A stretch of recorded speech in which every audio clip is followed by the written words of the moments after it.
Hi. I don't do anything professionally.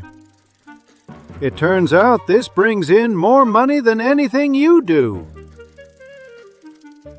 Show them. In 1935, a secretary bought 3 shares of stock for $180. And then she did nothing. 75 years straight. Not one trade, not one look at the price, nothing. By the time she died, that account held $7.2 million. This isn't a story about luck. This is a ladder. Doing nothing has levels, exactly like salary does. And on every step, something happens that you don't see coming. One more thing. You've heard the legend 100 times. A giant fund audited its own accounts and discovered the best returns belonged to the clients who had died. Well, that study does not exist. It never existed. And by the end of this video, I'll show you why debunking that myth makes the conclusion worse, not softer. Hold on to that. For now, the ladder itself. 6 levels of doing nothing. 0 to $10 million. Every step is not what you did, it's what you didn't do. But we have to start with the number that breaks the entire motivation industry. 2 professors, Brad Barber and Terence O'Dean, did something nobody had done before. They didn't ask people how they invest. People lie. They pulled the actual accounts. 66,465 American households. A large discount broker, 1991 through 1996. And they sorted every single one of them by one thing: how often the person presses the button. The households that traded the most earned 11.4% a year. The market, over the same stretch, returned 17.9%. The gap, 6.5% a year.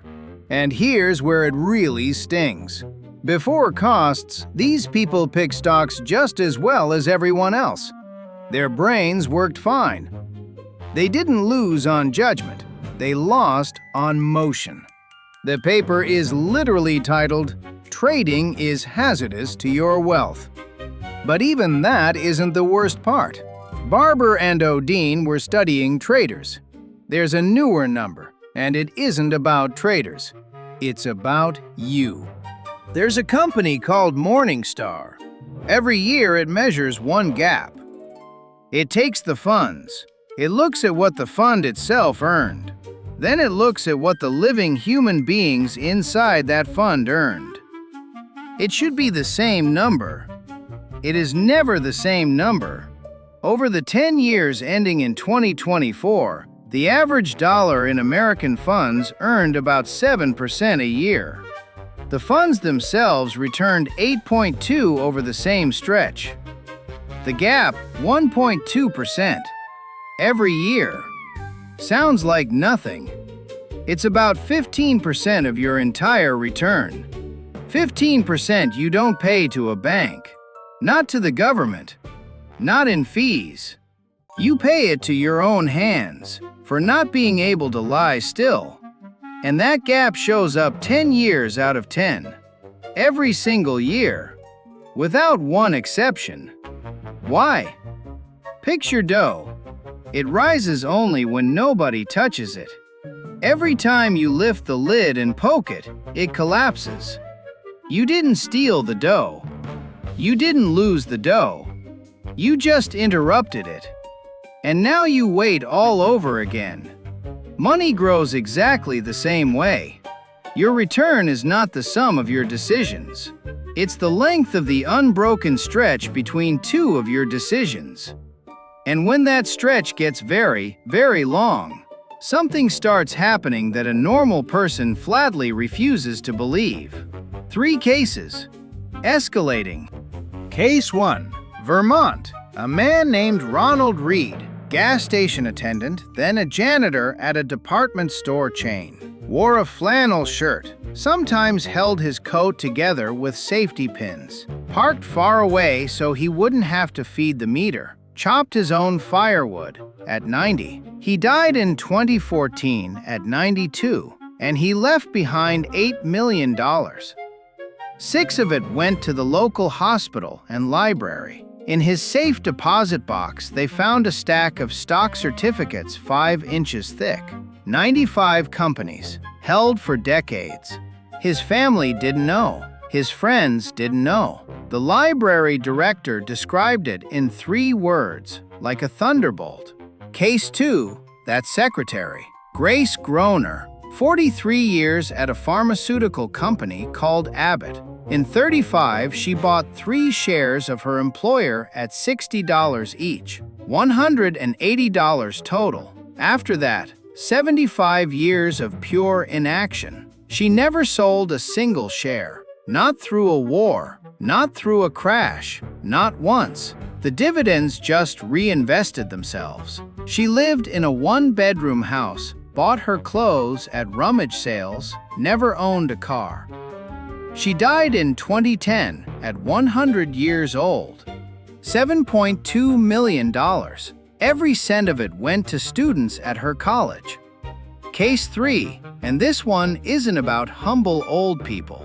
In 2007, Warren Buffett publicly bet $1 million. The terms were simple. A plain index fund that does nothing would beat 5 funds packed with the best managers on the planet. 10 years exactly. January 1st, 2008 through December 31st, 2017. The result? The index fund, which just laid there, up 125.8%. The 5 professional funds, on average, after every fee, up 36.3. One man doing nothing beat dozens of people holding the best degrees in the world by 3.5 times, which raises the question, what does this actually look like year by year? Here's the ladder. Level 1, Year 1. Nothing happens, nothing at all. You stare at the number, it barely moves, and this is where most people quit. That is not a failure. That's the entry fee. Level 2, Year 5. The first strange effect shows up. Part of the growth was made not by you, but by the previous growth. Your own contribution starts getting diluted. Level 3, Year 10. This is the border. The money your money earned overtakes what you added by hand.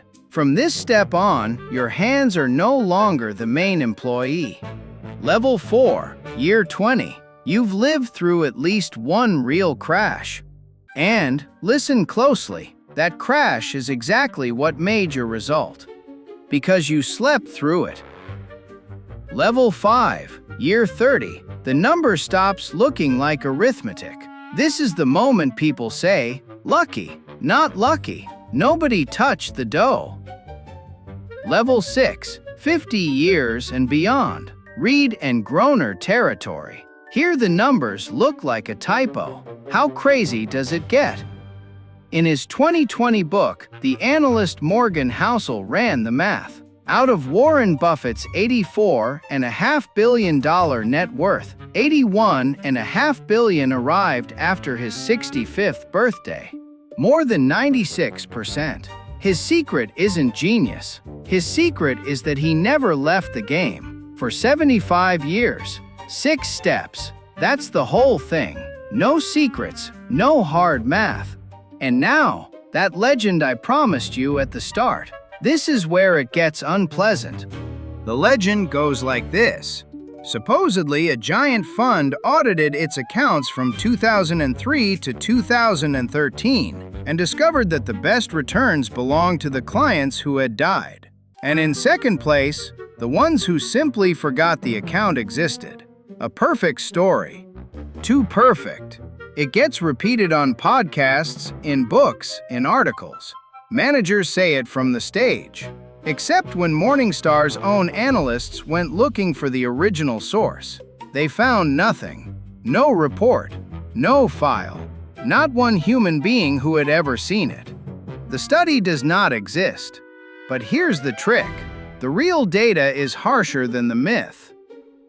J.P. Morgan's analysts took a 20-year stretch of the market. That's roughly 5,000 trading days. If you sat still for all 20 years, about 10.6% a year. If you missed just the 10 best days, 6.37. Half the result, over 10 days. If you missed 30, 1.53. 20 years for barely more than zero. 30 days out of 5,000. Less than 1% of the time. And almost the entire outcome. And here's the finishing blow. 7 of the 10 best days happened within 15 days of the 10 worst.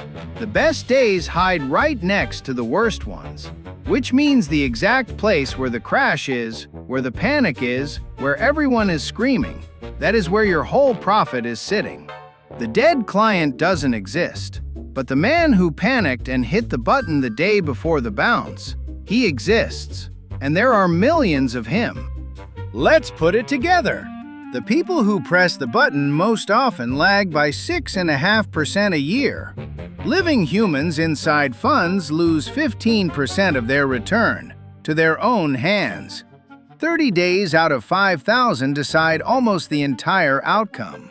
And professionals with the best degrees in the world lost to a fund that did absolutely nothing, by 3.5 times. The point isn't that doing nothing is magic. There's no magic here. The point is that almost everything people call managing their money is working against it. Laziness isn't a bug in this system. Laziness is the only defense built into it. The 6-level ladder exists. It's open to everyone. And people don't step off it because it's hard. They step off because it's boring. If you made it to the end, congratulations. You just spent 10 minutes doing nothing. Technically, you're already on level 1. Subscribing is the laziest useful thing available to you.